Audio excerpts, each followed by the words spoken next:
তোমাদের আজকে শেখাবো স্টপি কি করে হয় স্টেপ বাই স্টেপ।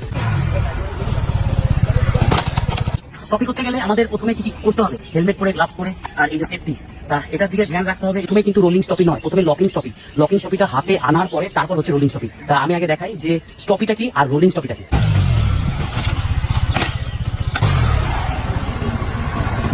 এই যে স্টপিটা করলাম, প্রথমে আমাদেরকে খেয়াল রাখতে হবে যে আমরা যে স্টপিটা করছি আমাদের এই হাতটা যাতে ব্যান্ড না হয়। যদি ব্যান্ড হয়ে যায় তাহলে কিন্তু প্রবলেম হবে। যখনই ফার্স্ট স্টপিটা আমরা শিখবো তখনই আমাদের বডির যে প্রেশারটা, সেই প্রেশারটা হ্যান্ডেলের মধ্যে দিতে হবে, মানে এইভাবে যা আর নিজের বডিটাকে সিট থেকে তুলতে হবে। স্টেপ 2, এবার কি করে তোমরা রোলিং স্টপিটা প্র্যাকটিস করবে।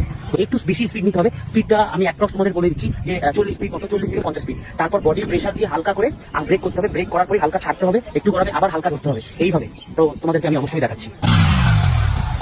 এই যে ব্রেকটা তোমরা দেখছো, ব্রেকটা আমি এখানে থেমে মারছি, এটা যাতে তোমরা নিজেরা সিকিউর থাকো, যাতে গাড়িটা পাল্টি না হয়।